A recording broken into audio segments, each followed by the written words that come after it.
You are awake. The sound you are waking to is water. Not the river exactly. The river is further away than it sounds.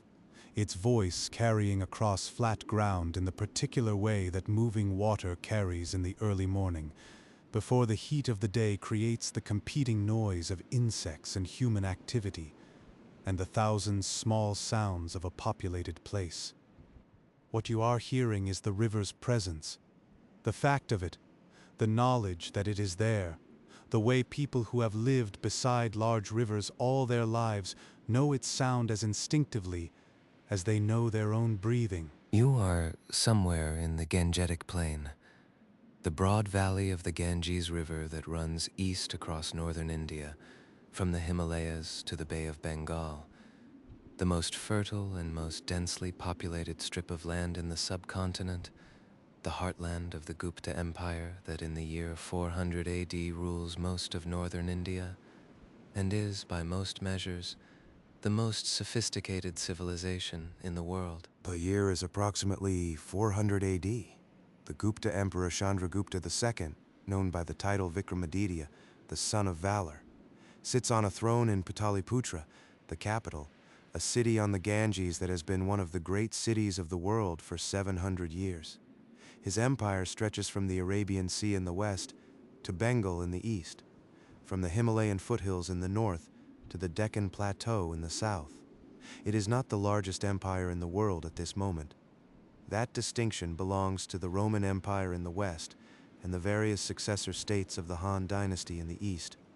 But it is, by most measures, the wealthiest and the most intellectually productive. Let's begin with what you can see from where you are lying. The structure around you is simple. A single room, walls of packed earth with a plaster finish. A roof of fired clay tiles set on wooden beams.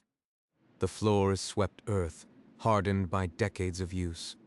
A clay lamp, burned out, sits in a niche in the wall. Through a low doorway, open to the morning air, you can see a courtyard. A small enclosed space with a tulsi plant growing in a clay pot at its center. The sacred basil that marks a Hindu household, tended daily, its leaves used in prayer and in medicine. Someone has already been awake long enough to light a cooking fire. You can smell it. Cow dung fuel, the standard household fuel of the subcontinent in an era when wood is managed carefully, and dung is free and abundant, and burns with a low, steady heat well suited to the slow cooking that Indian cuisine requires. On the fire, something is already heating in a clay pot. The smell is spiced. Cumin and something else. Something warm and not quite identifiable. You are in a domestic space. You have been given hospitality that you did not ask for and probably did not arrange. And you have no idea yet what the terms of that hospitality are or what it costs the people who provided it. Your first problem is a familiar one: language. India in 400 AD is not a single linguistic space. It is dozens of linguistic spaces, organized into two broad families.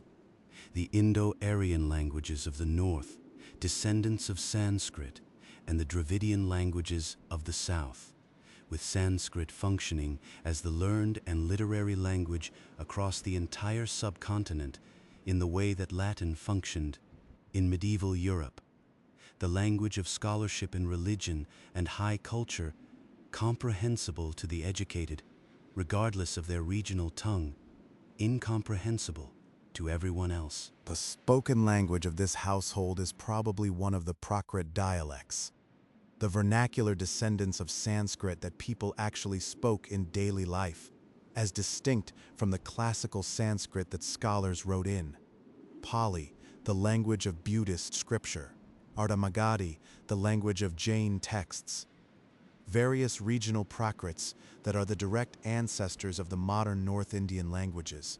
Hindi, Bengali, Marathi, Gujarati. You understand none of them. Sanskrit you have even less chance with. Classical Sanskrit in 400 AD is a language of extraordinary grammatical complexity.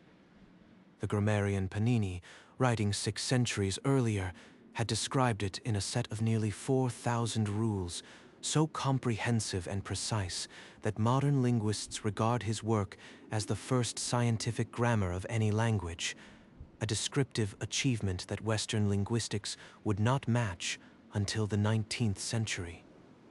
The language described by those rules is beautiful and intricate, and entirely beyond the reach of a week's immersion. Your second problem is more specific to this place than to any other place you have visited. In every previous civilization you have walked through, your status was uncertain. You were an unknown person of no clear origin, and the default response to you was a combination of curiosity, wariness, and provisional hospitality. In the Gupta Empire, your status is not uncertain. It is legible. The caste system into which every person in this civilization is born assigns them, at birth, a place in a hierarchy so thoroughly embedded in the social, religious, and legal structure of the world that it is not merely a social arrangement. It is the cosmic order expressed in the organization of human beings. You have been born into a caste. You don't know which one, but everyone around you does. The caste system in 400 AD is not quite the system that will be described and hardened and eventually legally abolished and socially argued over in the centuries that follow. It is already old. The Varna system, the fourfold division of society into Brahmins, priests and scholars, Kshatriyas, warriors and rulers, Vaishyas, merchants and farmers, and Shudras, servants and laborers, is described in texts 1,000 years older than this moment. But the Jati system, the thousands of specific, hereditary, endogamous occupational communities that the Varna categories contain, is in this period still developing into the rigidity it will have in later centuries. What you encounter in 400 AD is already fully functional, already determining who can draw water from which well, already determining who can sit in which part of a public space, already determining what touch is permissible and what touch is polluting. You do not yet know which side of these lines you are on. You step out into the courtyard. The morning is cool. This is the northern plain, which has genuine winters and pleasant springs, before the brutal heat of May and June and the relief of the monsoon in July. In April, where you seem to have arrived, the temperature is warm by day and cool by night. The mango trees are flowering, and the birds are at their most vocal and most varied. The person who lit the fire is a woman of perhaps 40, moving with the efficiency of someone who has performed these morning tasks 10,000 times. She notices you. She does not startle. You were expected to be here, apparently. She says something that carries the inflection of a question, looks at you with the calm assessment of someone who has dealt with strangers before, and when you clearly don't understand, makes a small gesture toward the fire and the pot, which you interpret as, "Food is coming. Sit." You sit. The courtyard beyond the outer wall gives onto a lane, and the lane gives onto a broader path, and the broader path leads. You can already tell from the traffic beginning to move along it, toward the river and the town that sits beside the river. Merchants with loaded ox carts. Women with clay water vessels balanced on their heads, moving with the particular upright posture that comes from years of carrying weight on the head, and that allows extraordinary loads to be transported with minimal effort.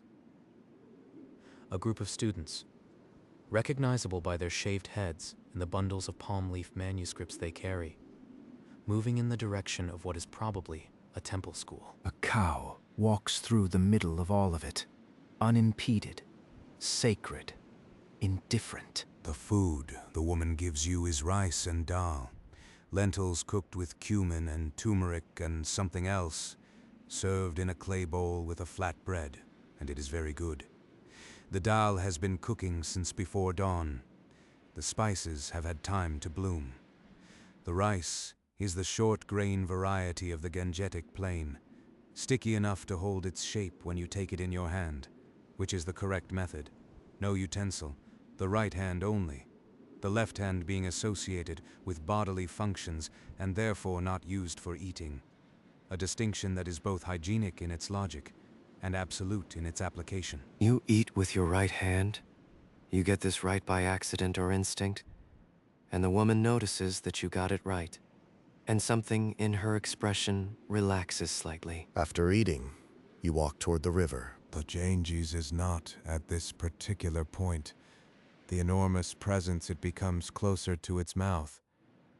But it is still the Ganges, wide brown-green, moving with the authority of a river that has been receiving the drainage of the Himalayas for 10 million years.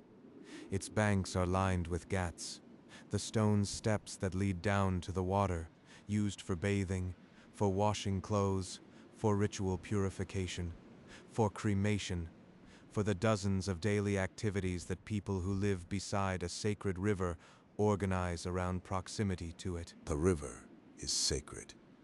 Not metaphorically sacred, not sacred in the way that people describe things they value highly. Sacred in the sense that it is believed to be the embodiment of the goddess Ganga, that bathing in it is believed to remove sin, that dying beside it is believed to facilitate liberation from the cycle of rebirth. The Ganges is one of the most consequential bodies of water in human history, not because of its navigability or its agricultural fertility, though it provides both, but because of what people believe it to be. You stand at the top of the ghat and watch the morning bathing. Hundreds of people already, despite the hour, at the water's edge, each performing their ablutions with the focused attention of someone for whom this is not optional and not incidental, but central.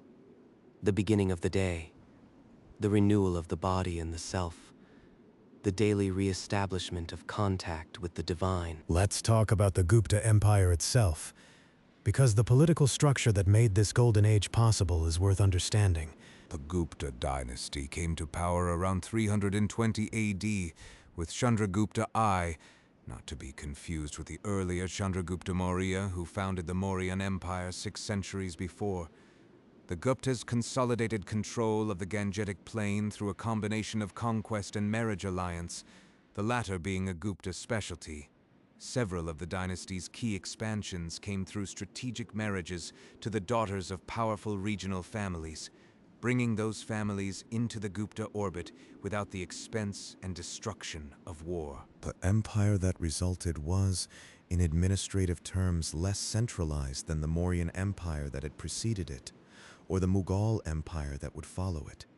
The Guptas governed through a system of subordinate kings and local rulers who maintained considerable autonomy in exchange for tribute and military support. The imperial administration focused on the core regions while allowing the periphery to govern itself within acknowledged bounds. This relative decentralization may have been one of the conditions that made the Golden Age possible.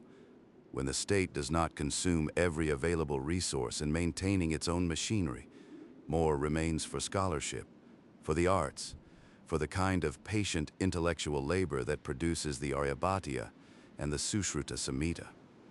The Gupta court was a patron of learning in the way that the Abbasid court would later be, supporting scholars and artists without requiring their output to serve state purposes. The mathematician could pursue mathematics, the poet could pursue poetry, the physician could pursue medicine. Kalidasa, the greatest Sanskrit poet and dramatist, worked during the Gupta period.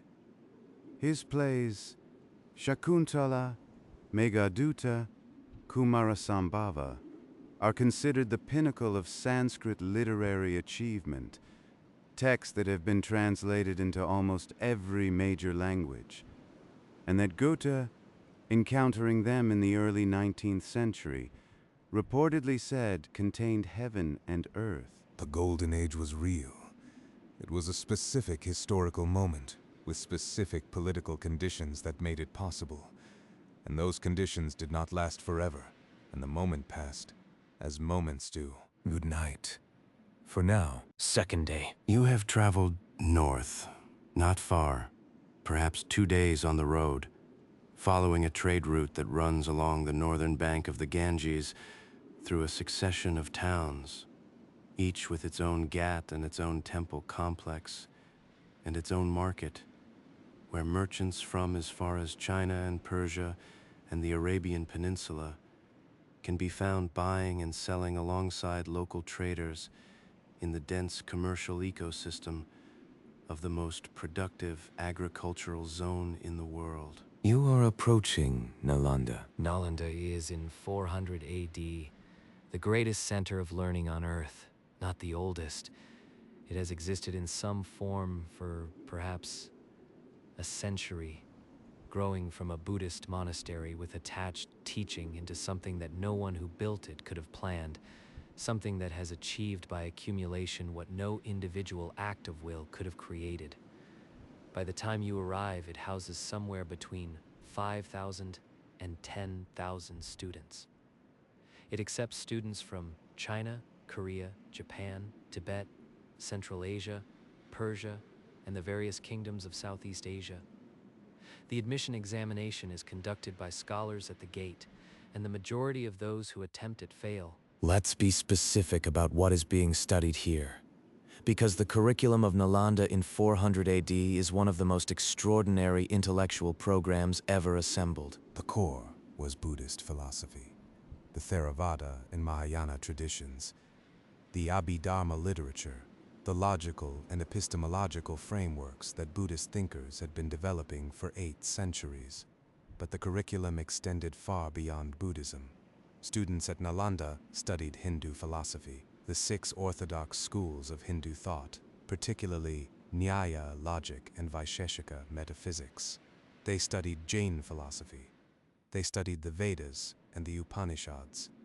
They studied Sanskrit grammar and literary composition. They studied mathematics. And they studied medicine, the medical tradition of the Gupta period. The Ayurveda, the science of life, was by 400 AD a sophisticated clinical and theoretical system with no equivalent in the contemporary world. The Sushruta Samhita, a medical text whose core may date to the 6th century BC, but which was compiled and expanded in the Gupta period, describes over 300 surgical procedures, including rhinoplasty, the reconstruction of the nose, performed to repair the punishment of nose amputation that was used for certain crimes. It describes the instruments used, over 100 specific surgical tools, described in enough detail that their forms can be reconstructed. It describes the training of surgeons, including practice on fruit and cloth and dead animals before operating on living patients. The cataract operation, the removal of bladder stones, caesarean section. The Sushruta Samhita describes all of these.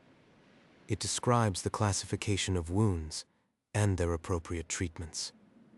It describes the importance of cleanliness in the operating environment in terms that anticipate, without using the word, the germ theory of disease that would not reach Western medicine until the 19th century. You enter the complex. The buildings are brick, red-fired brick, the same material that the cities of the Indus Valley civilization had been built from 2,000 years earlier, and that India has built with continuously since.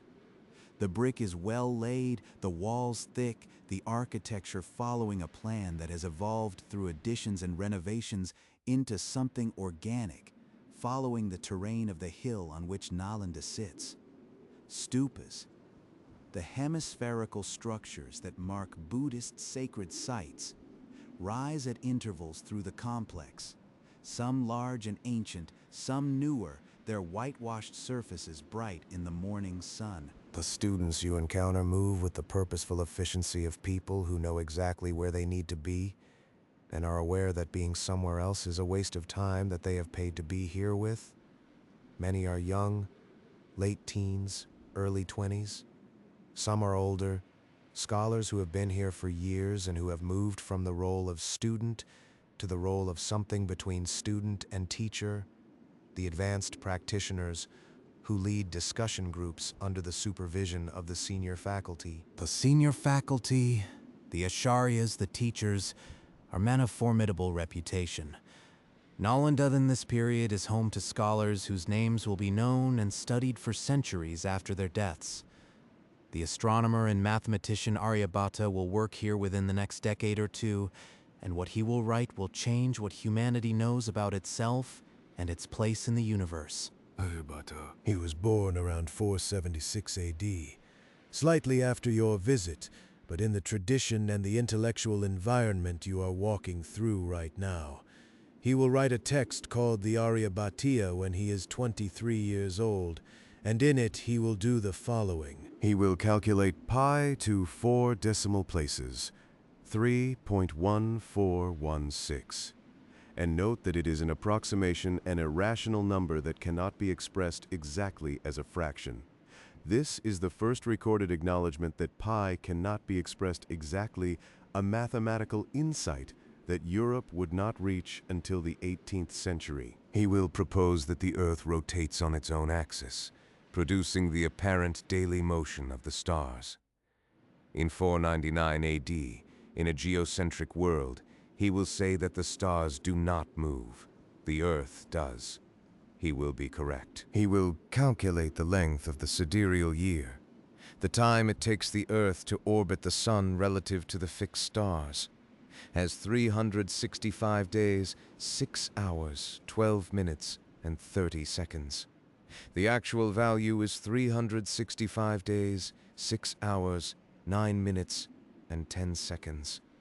He was off by 3 minutes and 20 seconds. He will explain solar and lunar eclipses as the shadows cast by celestial bodies on each other, rather than as the work of demons swallowing the sun.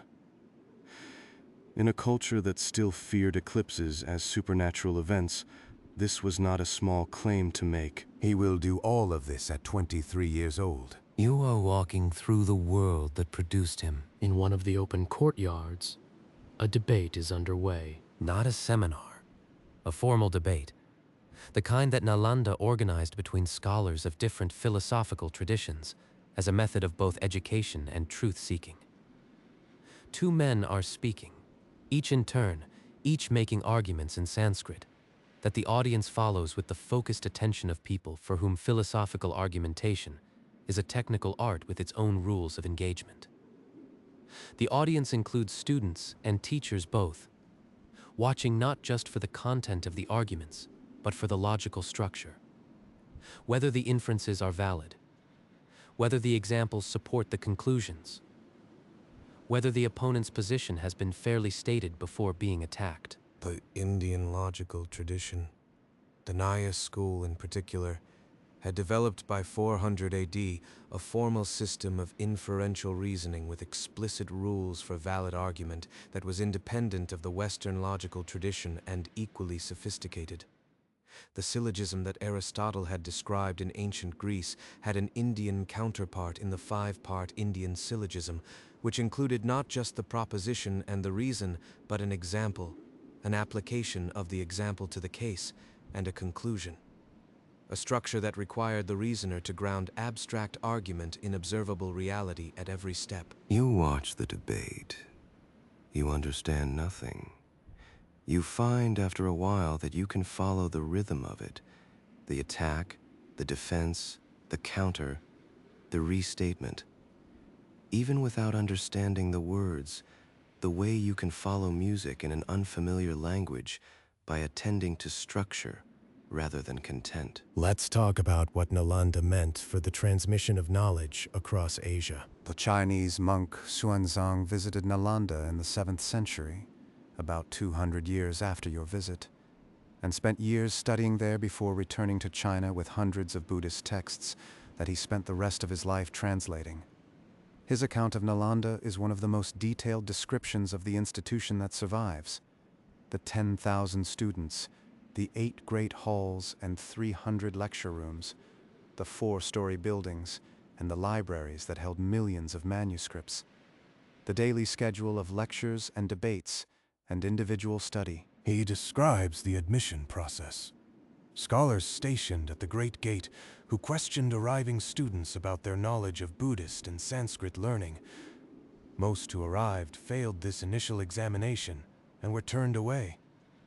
Those who passed were admitted to an institution that provided everything: food, clothing, housing, instruction, at no cost to the student, funded by the revenue of over 100 surrounding villages that had been granted to Nalanda by royal patronage. This model, a residential university supported by royal endowment, providing free education to students selected by examination regardless of their ability to pay, was the most sophisticated educational institution the ancient world had produced.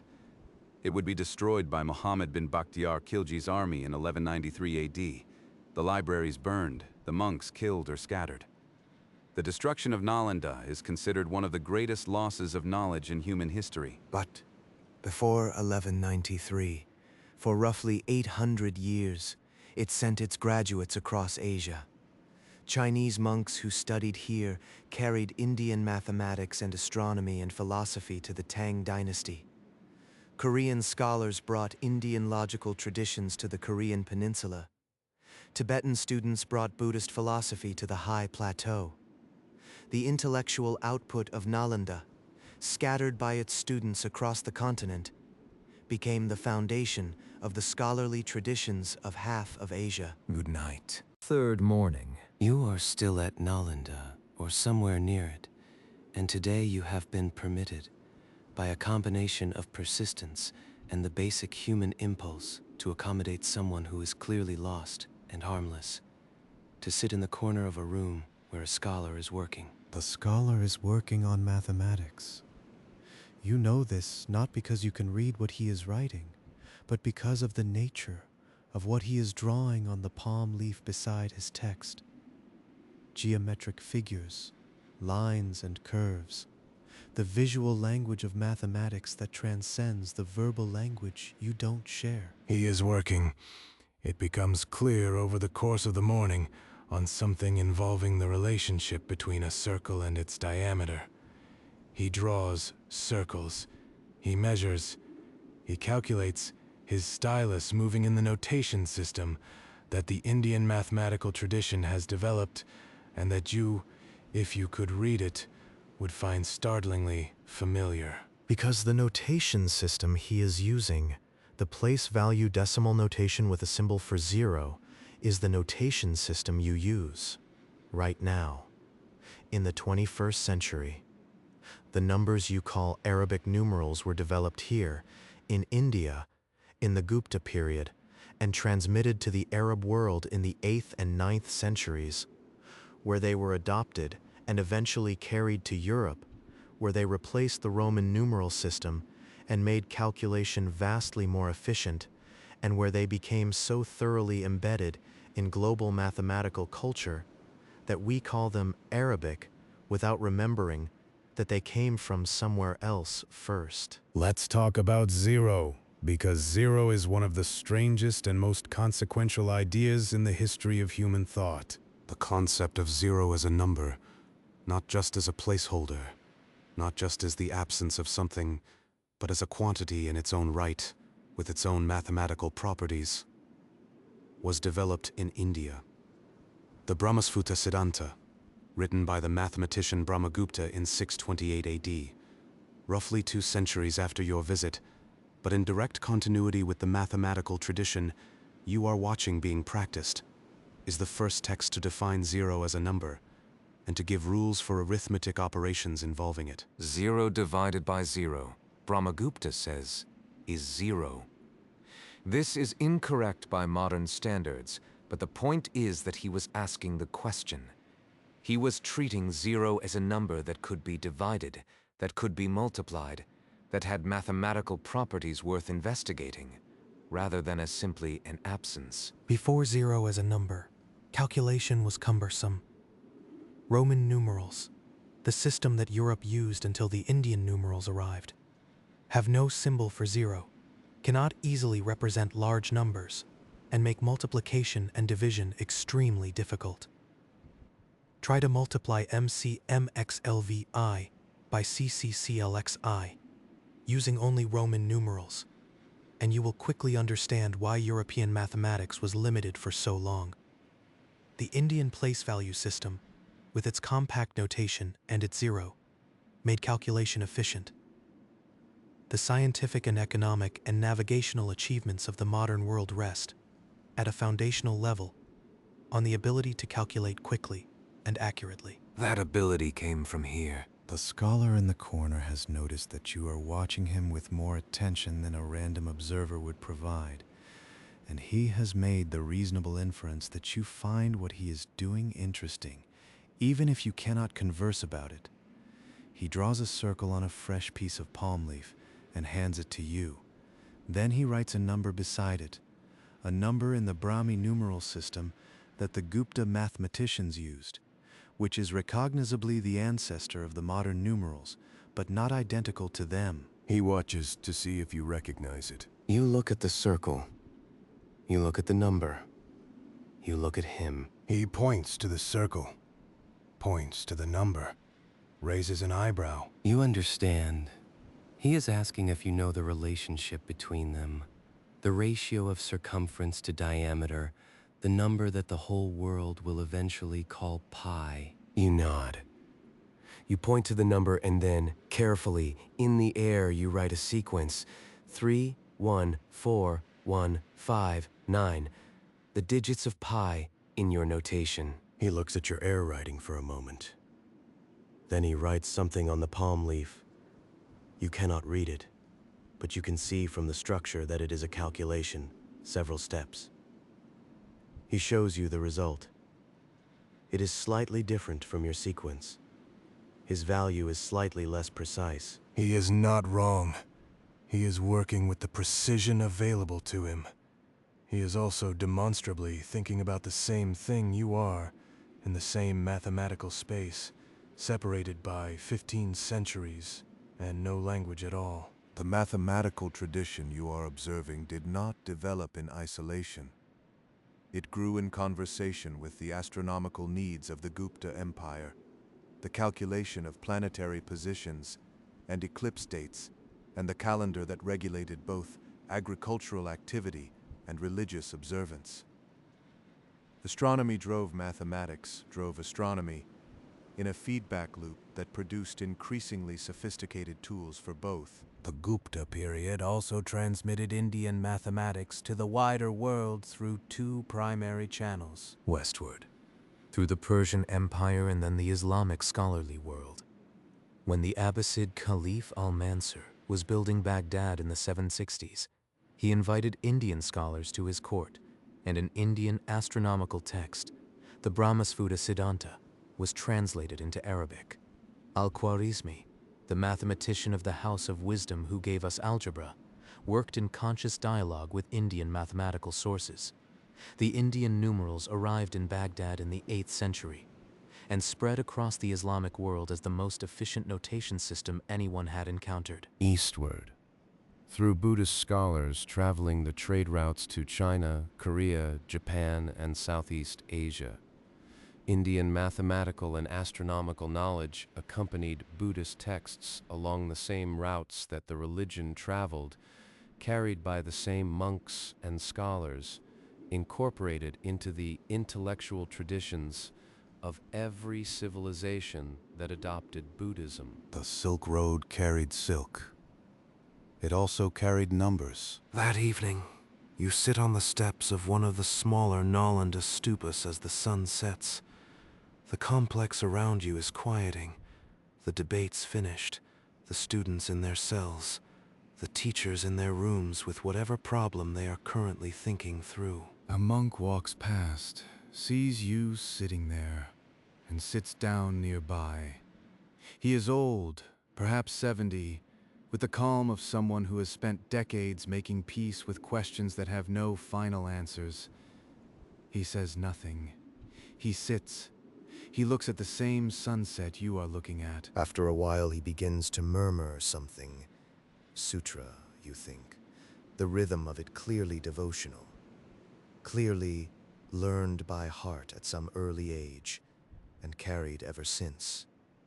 The sound is very quiet and very steady and feels, in the evening light, like exactly the right accompaniment to the world. There is one more thing the scholar's room contains that deserves your attention. On the shelf beside his working palm leaves, held flat between two pieces of wood, is a stack of older manuscripts. The palm leaves are yellowed at the edges, the text on them dense and careful, the work of earlier hands. He takes one down occasionally, reads a passage, sets it back. He is in conversation with the dead, the way all scholars are, building on what was written before, checking his own work against theirs, arguing with conclusions that were reached before he was born. The Indian manuscript tradition is one of the most extensive in the ancient world. Palm leaf, the medium of choice in the subcontinent, dried and treated, inscribed with a stylus, lasting for centuries in the right conditions, is an extraordinarily durable writing material for warm climates. The libraries of Nalanda, before their destruction, held millions of manuscripts. Many of those manuscripts recorded knowledge that existed nowhere else in the world. When Nalanda burned in 1193, it burned for 3 months. The libraries were so large that the fire fed itself on their contents for that entire time. Some of what burned had no copy elsewhere. Some of what burned, we do not know that it burned because the only record of its existence was in the manuscripts themselves. This is the nature of lost knowledge. We cannot know what we don't know. The mathematics and medicine and philosophy of the Gupta period that survived did so because it was copied, carried, translated, incorporated into other traditions. What did not survive that process is simply gone. Not recoverable, not even mournable with specificity, because we have no list of the absent. The scholar in the corner is adding to the tradition right now. He does not know whether what he writes today will survive. Nobody ever does. Good night. This is the last night. We have spent 3 days at Nalanda, in the world of scholarship and mathematics and philosophy, and it has been extraordinary. But before we leave the Gupta Empire, we have to talk about the thing that structured every life in it.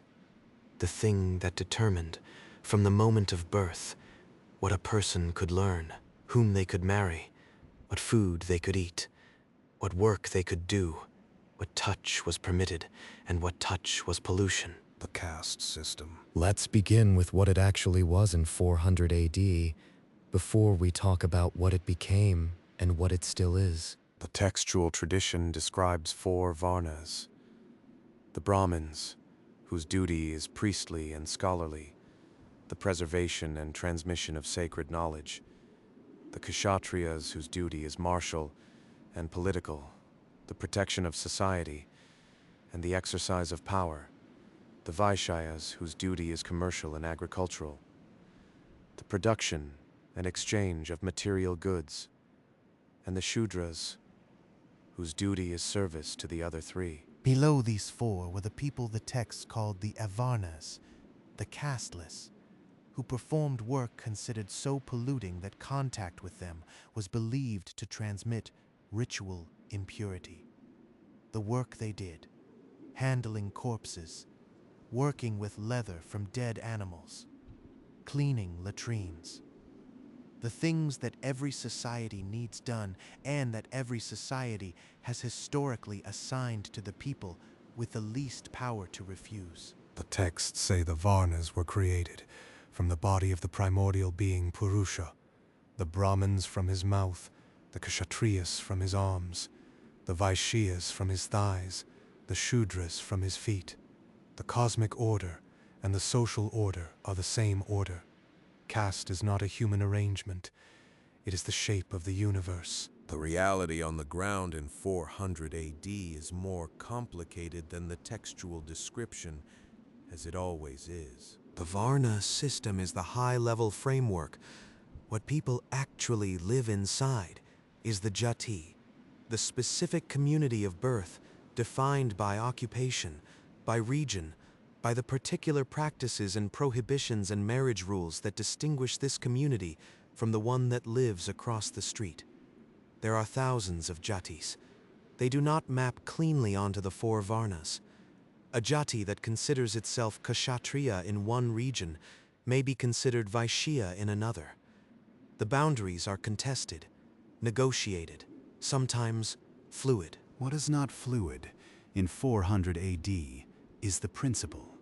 You are born into your jati. You will marry within your jati. Your occupation is your jati's occupation. Your children will be born into the same jati. The choices that define a life in other civilizations, what work to do, whom to marry, where to live, are largely made for you before you are born. For a Brahmin family, this means centuries of accumulated learning. The texts memorized by your grandfather, recited by your father, now being passed to you, each generation adding its interpretation to the received tradition. It means social prestige and ritual centrality. It also means obligation, the preservation of the sacred texts, the performance of the rituals, the maintenance of the purity standards that define a Brahmin's relation to the world. For a Shudra family, it means work in service of others. It means social subordination that is theoretically cosmic in its justification. Your position reflects the karma accumulated in previous lives. The suffering is not arbitrary. It is deserved in the logic of the system.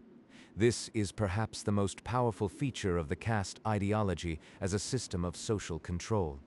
It makes the suffering of the lowest appear to be their own moral responsibility. The Gupta period is also the period of the Dharmashastra texts, the texts that codify Hindu law, including the laws governing caste behavior.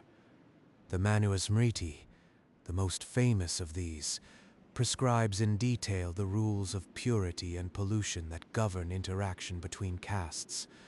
Who may eat with who may share a cooking vessel, who may enter a Brahmin's kitchen, what happens to a higher caste person who is accidentally touched by someone of lower caste. The rules are elaborate and unforgiving. A Brahmin who is touched by a person of the lowest status must perform a purification ritual. A Brahmin who enters the house of such a person contracts pollution that requires extended purification. The physical world is morally organized. Certain bodies are clean and certain bodies are polluting, and the management of this pollution is a significant part of daily life for everyone who participates in the system. And almost everyone participates. The caste system is not enforced primarily by the state.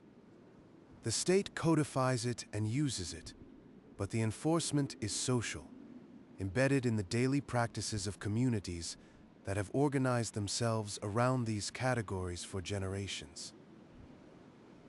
You do not draw water from the wrong well because everyone in your community knows which wells are yours and which are not. You do not marry outside your jati because your family will not permit it and your community will not accept it. The enforcement is everywhere, which means it requires no institution dedicated to enforcing it. The Buddhist and Jain traditions, both of which emerged in India and both of which are intellectually active in the Gupta period, challenge the caste system from within the subcontinent's own intellectual tradition. The Buddha explicitly rejected caste as a criterion of spiritual worth. His Sangha, his community of monks, was open to all varnas, including the lowest. Jain texts similarly argue that spiritual liberation is available regardless of birth. Nalanda is a Buddhist institution. The monks you have encountered here are from every part of Asia, and, in theory, from every caste background. The monastery's intellectual life proceeds without caste hierarchy in a way that the broader society does not. In practice, the picture is more complicated. Buddhist monasteries in India in 400 AD are not immune to caste dynamics. They are embedded in a society that thinks in caste categories, and the monks who enter them bring those categories with them. The Jain critique of caste similarly existed within a tradition that maintained its own internal hierarchies. But the critiques existed. The argument was being made from within the tradition itself that the cosmic order and the social order were not the same thing, that the suffering of the lowborn was not deserved by their karma, that the spiritual worth of a human being was not determined by birth. This argument would continue for 2,500 years. It continues today. You have been here 1 week. You have eaten dal and rice with your right hand. You have walked the ghats of the Ganges before dawn. You have watched a debate at Nalanda that you couldn't follow and felt. Despite that, in the presence of minds doing something serious and important. You have sat with a mathematician and gestured about pi across 15 centuries of mathematical tradition. You have also watched the caste system operate. You have seen who steps aside on the road. You have seen who draws water from which well, and who does not come near certain wells at all. You have seen the invisible architecture that organizes every interaction in this civilization, and that is invisible to people inside it precisely because it is everywhere. Like air, present in every moment, unnoticeable until the moment it is not there. The Gupta Empire will decline slowly over the next century, weakened by invasions from the north, the Huns pressing through Central Asia, the same pressure that had already transformed the Roman Empire in the west. The golden age of Indian mathematics and astronomy will not immediately end. Its products will continue to develop, travel, be absorbed by other traditions, shape the world. Aryabhata will be born. Brahmagupta will define zero. The numerals will travel to Baghdad, and then to Europe. But the empire will go. Empires go. The river remains. The temple bell strikes the first hour of the day. On the Ghat, the first bathers of the morning are already at the water's edge, stepping into the Ganges in the gray light before the sun arrives. Their breath makes small clouds in the cool air. The river takes each of them with the same indifference it has always had. Old and young, highborn and lowborn, the scholar from Nalanda, and the laborer from the fields.